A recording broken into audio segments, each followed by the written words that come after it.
Tentaram quebrá-lo emocionalmente. Foi uma mensagem no meio da noite, uma acusação com um tom cortante, um colega que virou juiz e público apontando dedos com facilidade. Foi um comentário viral, cheio de julgamentos, que chegou como pedra no peito. Foi a traição de alguém em quem confiava. Detalhes pequenos, mas certeiros o suficiente para remover o chão sob seus pés. Por fora, ele manteve o rosto calmo.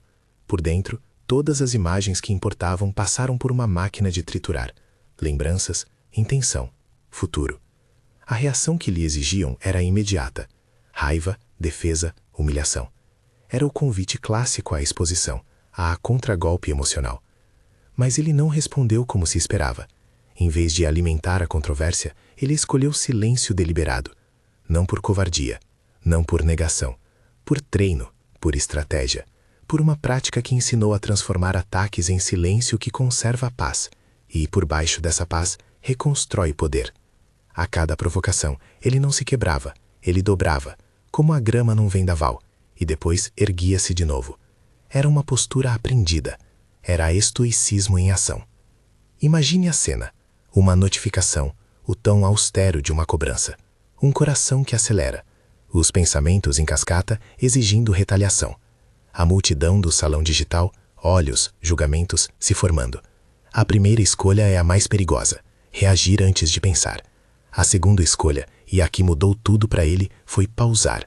Dar espaço entre o estímulo e a resposta. Transformar a violência da reação automática em um gesto silencioso de domínio. Antes de seguir, deixe-me prometer algo prático. Neste tempo juntos, vou mostrar 6 ações que ele usou e que você pode aplicar hoje para proteger sua paz, recuperar controle emocional e vencer sem necessidade de espetáculo. Não é técnica mágica, é treino diário, é disciplina gentil. Depois do primeiro bloco, se essa palavra tocar você, inscreva-se e curta. Aqui cultivamos ferramentas práticas para viver com menos ruído interior e mais clareza de ação. Flexibilidade. Essa é a primeira lição, e começa por entender a diferença entre rigidez e firmeza. Rigidez é o galho seco que estala ao menor vento. Firmeza saudável é como a raiz de uma árvore que segura sem se partir. Mas há uma figura ainda mais precisa. Pense na grama. Quando a tempestade vem, a grama se curva, dobra, acompanha o fluxo, e quando o vento passa, volta. Essa maleabilidade não é fraqueza, é sobrevivência inteligente. Na prática, flexibilidade significa aceitar que planos mudarão, que expectativas serão desafiadas, sem perder a direção interna. Marco Aurélio falou, em suas reflexões, da necessidade de aceitar o fluxo das coisas, não como resignação, mas como alinhamento com a realidade tal qual ela é. A pergunta que ele ajuda a fazer é: o que está sob meu controle neste momento? Se a resposta for nada, então ajustar sua estratégia passa a ser a ação. Se a resposta trouxer algo que você pode fazer, então faça. Exemplo concreto. Você planejou entregar um projeto e no último minuto o cliente cancela. A primeira reação é raiva e sentido de injustiça. Rigidez, explode. Flexibilidade, você revisa, redistribui prioridades e usa a frustração como sinal para reajustar o ritmo. A mudança não apaga o desconforto, ela o transforma. Microexercício, 30 segundos. Feche os olhos. Identifique a expectativa quebrada em uma frase curta. Respire 3 vezes, contando até 4 na inspiração e até 6 na expiração. Pergunte, qual é a menor próxima ação possível? Tome essa pequena ação. A flexibilidade começa por pequenos ajustes. Domínio emocional é a segunda ação e nasce da distinção essencial entre sentimento e resposta. Sentimentos vêm, são automáticos. Respostas são escolhas. Epicteto nos lembra que não são as coisas em si que nos perturbam, mas nossas opiniões sobre elas. Esse é o ponto de partida. Não negar o que sentimos, mas recusar que o sentimento comande todas as nossas decisões. O exercício prático aqui tem 3 passos rápidos: perceber, nomear, escolher. Perceber. Sente o calor no peito, a tensão no ombro, a pressa do pensamento. Nomear. Diga para si, em voz baixa ou mentalmente: isto é raiva, isto é vergonha, isto é medo. Nomear interrompe o piloto automático. Respirar. Uma respiração longa para neutralizar o pânico. Escolher. Antes de digitar, gritar ou sair, faça a pergunta deliberada: isto me ajuda a alcançar o que quero?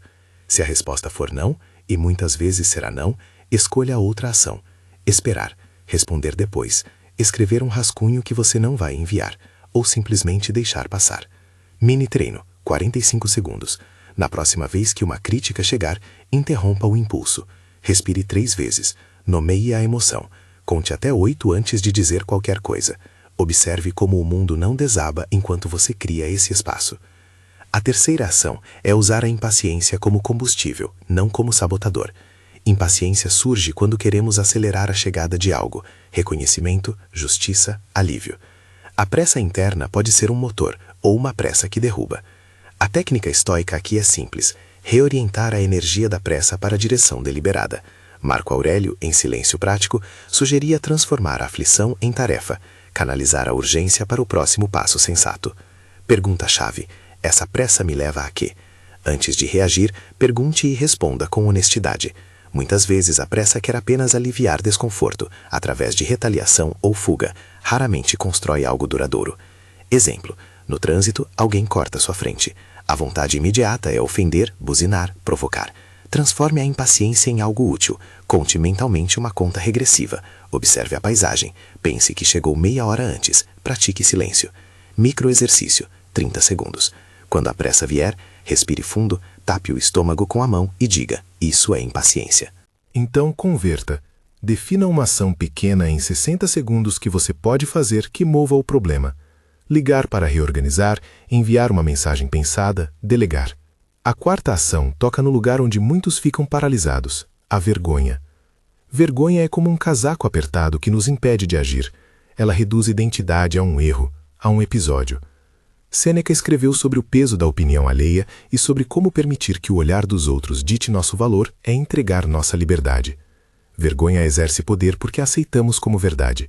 A prática é separar a ação da identidade. Você errou? Sim. Você é a sua falha? Não. Reescrever a narrativa interna exige 3 movimentos: nomear o episódio, colocar contexto e recontar com compaixão.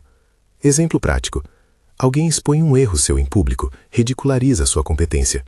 A reação imediata é envergonhar-se, retirar-se, evitar novas tentativas. O exercício: escreva mentalmente, ou em 60 segundos num papel, 3 frases que contextualizam o erro. Isso aconteceu porque eu estava tentando, daqui eu aprendo.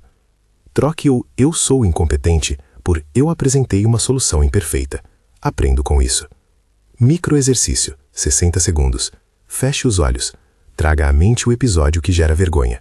Dê-lhe um rótulo curto. Respire e então diga 3 vezes uma frase que trate o erro como evento, não sentença. Um erro. Uma lição. Próximo passo. A quinta ação é priorizar caráter. Caráter é a colheita das escolhas pequenas, sem plateia. Se a sua bússola é reputação, você se move conforme a multidão. Se é caráter, você escolhe quando ninguém observa. Esse princípio é silencioso e subversivo. Pequenas decisões de integridade acumulam força até que, no momento certo, você não precise provar nada a ninguém. Exemplos cotidianos: devolver troco a mais, não ampliar notícias sensacionalistas, cumprir horários, reconhecer mérito alheio, recuar quando a vantagem imediata exige traição de valores. Caráter é uma forma de poder que não precisa de aplauso. Microcompromisso, tempo variado, exercício de 60 segundos inicial. Faça uma lista de 3 escolhas que ninguém vê, mas que você pode fazer consistentemente esta semana. Por exemplo, responder um e-mail com calma, mesmo estando cansado. Corrigir um erro seu em público sem dramatizar. Elogiar um colega quando ele for esquecido. Ao escolher essas ações pequenas, você treina um músculo moral, que rende quando a pressão aumenta. A sexta ação é a mais tênue: escolher paz em vez de apego. Apego prende, paz liberta. Isso não é convite à indiferença. Não se trata de abandonar relacionamentos, abandonar projetos ou negligenciar o que importa. Trata-se de calibrar onde você coloca sua identidade e seu bem-estar. Imagine que sua vida é um punhado de areia. Quanto mais firme você tenta segurar, mais escapa entre os dedos. Apertar é perder. Relaxar, cuidadosamente, permite que você retenha o que é essencial e deixe o resto seguir. A metáfora prática: segure um punhado de areia. Aperte com força e verá que ela lhe escapa. Abra a mão com calma e mantenha o que for maior, enquanto a sujeira segue.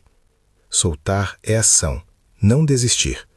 Exemplo: Em um relacionamento, apego é tentar controlar o outro para garantir permanência.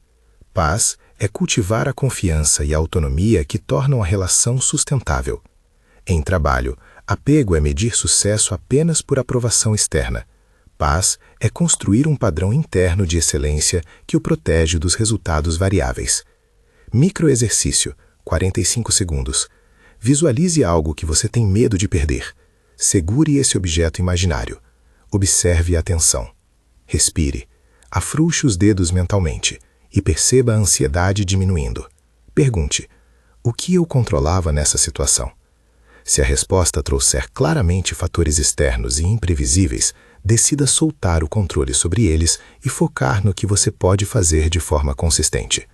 Importante: se você está lidando com violência ou abuso, essas práticas não substituem apoio profissional ou medidas de segurança. Estoicismo não é um manual para permanecer em perigo.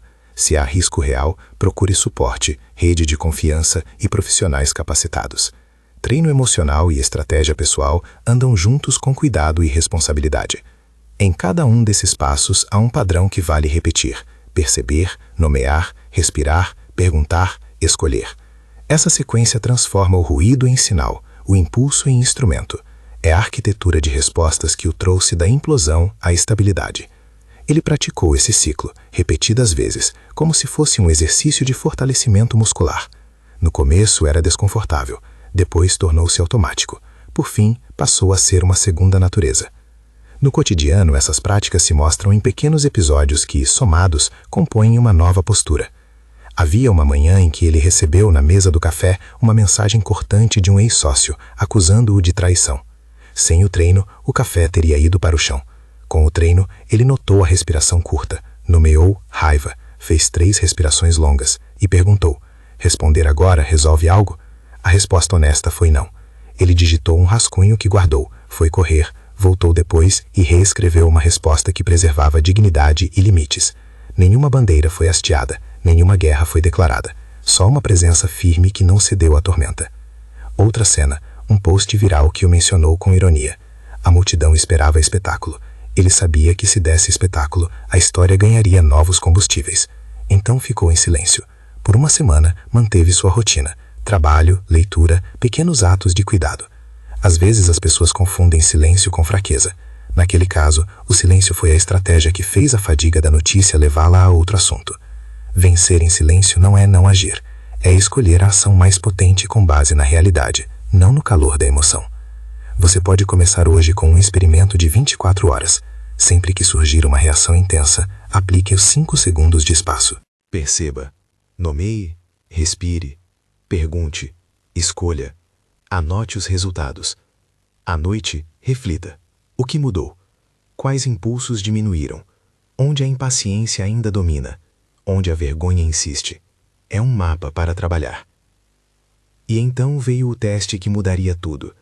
Não era uma acusação pequena. Era um confronto público que poderia ruir sua reputação, ou, se tratado com sabedoria, expor a fragilidade de quem atacava. Um colega, conhecido por provocar, inflamou um debate num grupo amplo, puxando uma narrativa construída para humilhá-lo. Havia espectadores prontos para opinar. Havia mensagens privadas chegando. Você precisa responder. Havia tentativas sutis de empurrá-lo para a defesa pública. Era o cenário perfeito para a quebra emocional. Ele fez algo que, para muitos, parecia inacreditável. Ficou em silêncio por um dia inteiro. Não porque não importasse. Importava profundamente. Mas ele transformou o peso da acusação em matéria para a observação. Nos primeiros momentos, a ansiedade latejou. Nos minutos seguintes, a prática fez o trabalho de desacelerar. Ele nomeou a ira que surgia. Respirou. Converteu pressa em tarefa. Reescreveu a narrativa interna sobre o episódio. E ainda assim a tensão não se foi completamente. Havia uma prova ainda por vir, um encontro marcado, um grupo de pessoas reunidas para decidir algo que afetaria seu trabalho. Essa reunião seria o local onde o silêncio seria testado ao limite. Foi preparado? Sim. Treinado? Sim. Ainda assim havia espaço para erro. Porque o estoicismo não promete ausência de desafio, promete capacidade para enfrentar desafios com clareza. A história até aqui construiu um corpo de práticas que funcionavam nas pequenas fricções, trânsito, mensagens, erros públicos. Mas permanecer inteiro diante de uma arena onde decisões profundas eram tomadas exigia mais: consistência diária, memória do propósito, compromisso com caráter.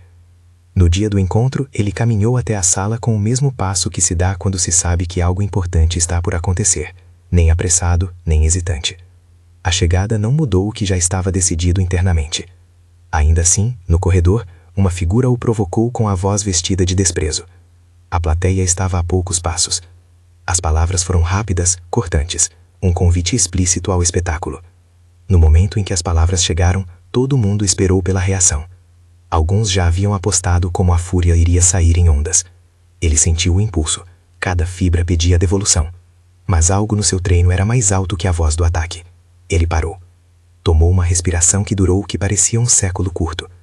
Nomeou o tumulto que subia. Raiva, disse para si mesmo com calma.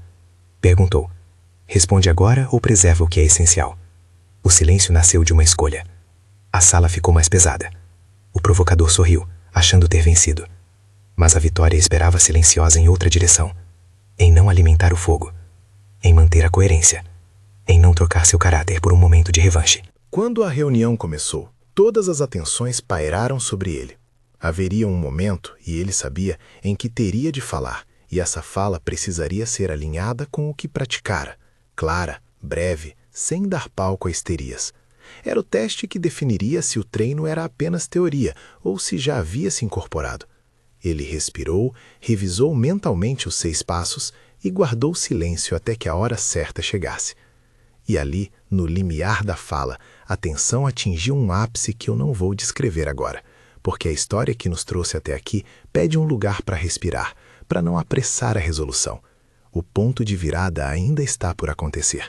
A escolha que ele fará naquele instante, ficar em silêncio e agir depois, ou responder no calor e talvez perder o que protege, é a ponte entre o que foi aprendido e o que de fato é transformador.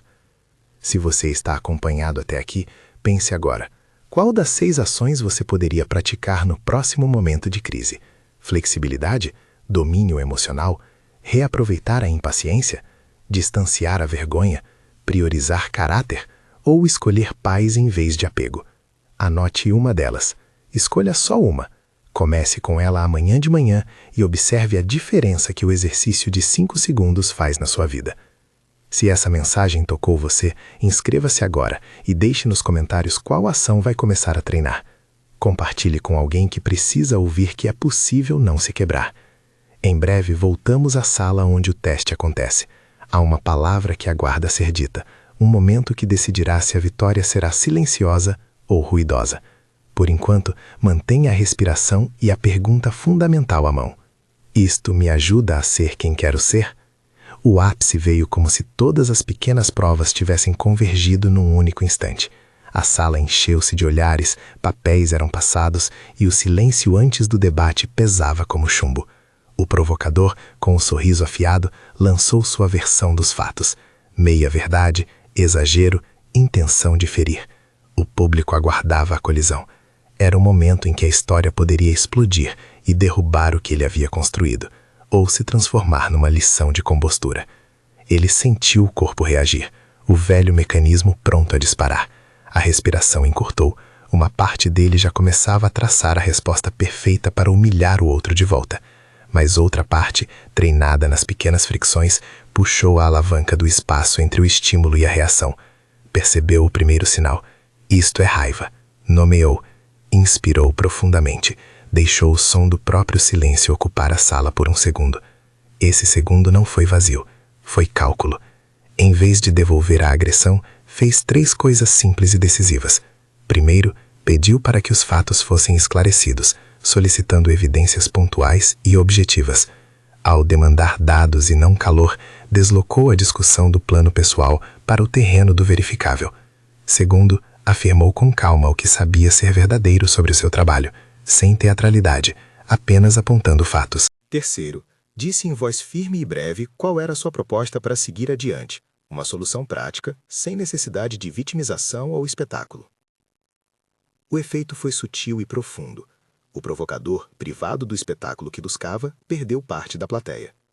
Os que estavam preparados para julgar pelo ruído do ataque perceberam a mudança de eixo.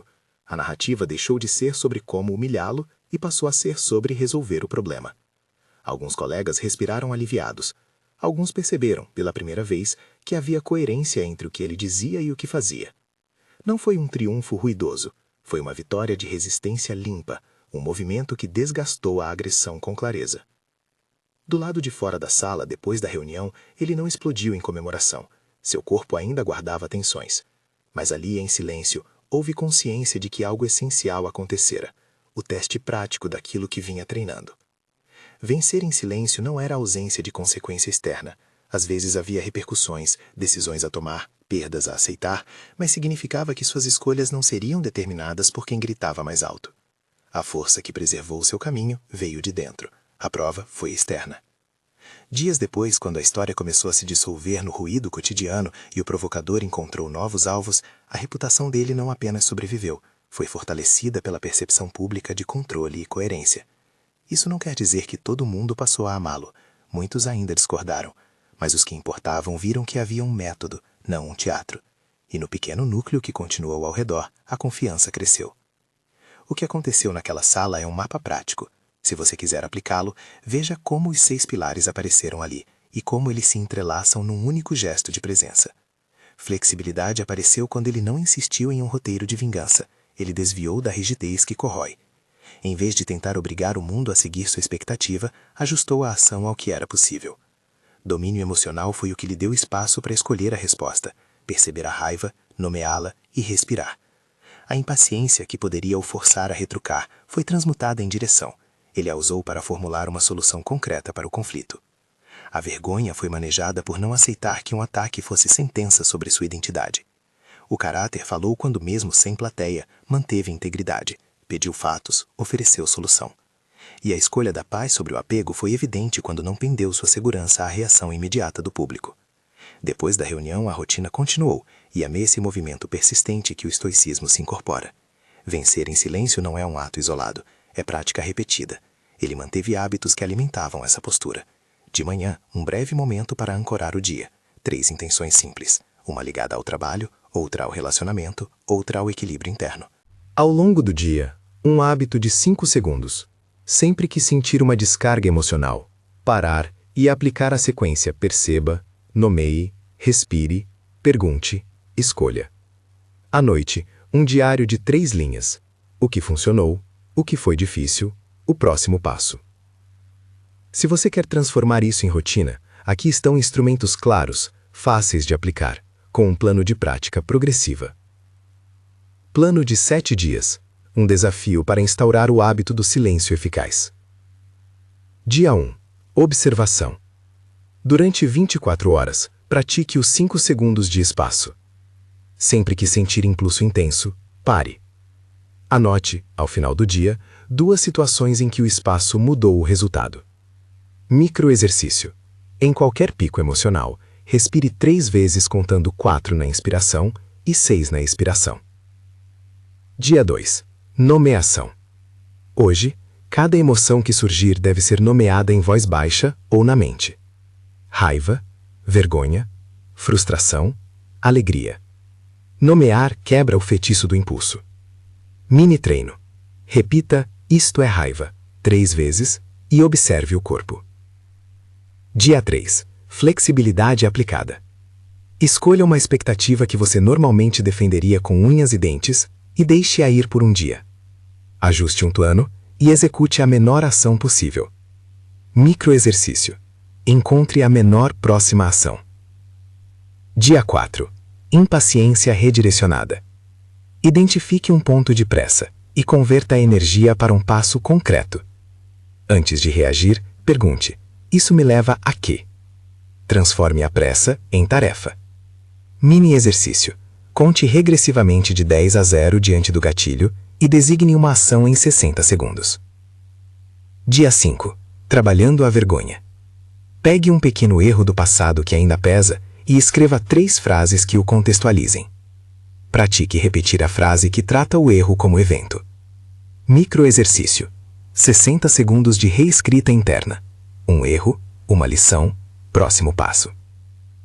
Dia 6. Compromisso de caráter. Faça uma lista de 3 atos de integridade que ninguém verá e cumpra pelo menos um. Pode ser tão simples quanto corrigir um relatório ou elogiar alguém esquecido. Microcompromisso. Anote qual ato fará e reporte a si mesmo no final do dia. Dia 7. Soltar sem desistir. Pratique a metáfora da areia. Visualize o que teme perder. Afrouxe a mão e perceba a ansiedade diminuir. Pergunte: o que posso controlar? Foco no que você pode manter, soltar o resto. Microexercício.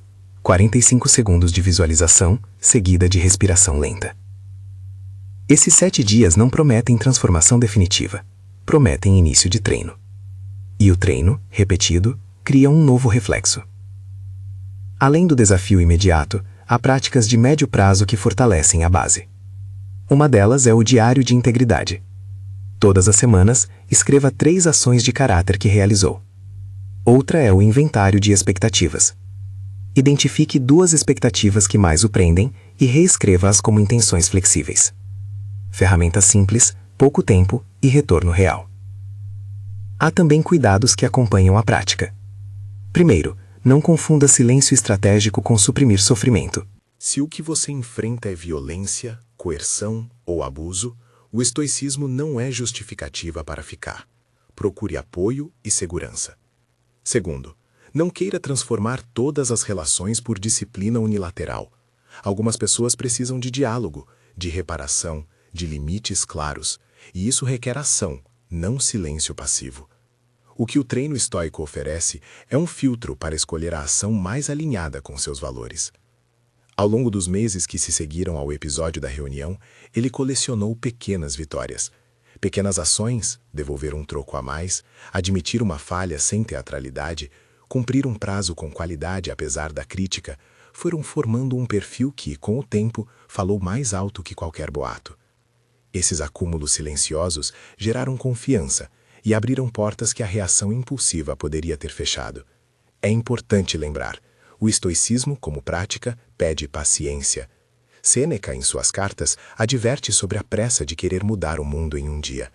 Epicteto ensina que o exercício é diário e que a liberdade interior é produto de repetição.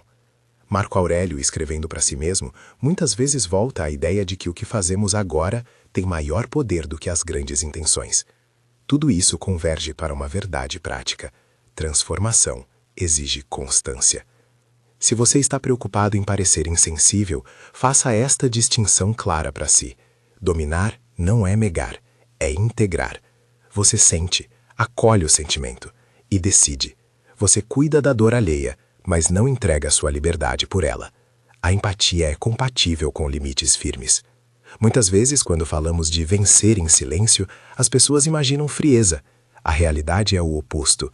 Vincular silêncio à força emocional exige mais coragem do que vociferar. Ficar quieto diante de uma provocação, quando tudo em você quer atacar, é um ato de coragem. Práticas de comunidade e responsabilidade também ajudam. Encontre uma pessoa para checar seu progresso, não para julgá-lo, mas para renovar compromissos. Uma conversa semanal de 10 minutos com alguém que respeita seus valores pode ser um ótimo espelho de realidade. E se você tem posição de liderança, modelar o silêncio estratégico tem um efeito multiplicador. Mostra aos outros que há alternativas ao espetáculo da reação. Voltando à história dele, alguns meses depois da reunião decisiva, houve um momento de reconhecimento inesperado. Alguém que antes duvidara enviou uma mensagem privada. Aprendi contigo a parar antes de explodir. Obrigado. Essa pequena confissão trouxe a certeza de que a prática não só o transformara, mas inspirara os que o rodeavam.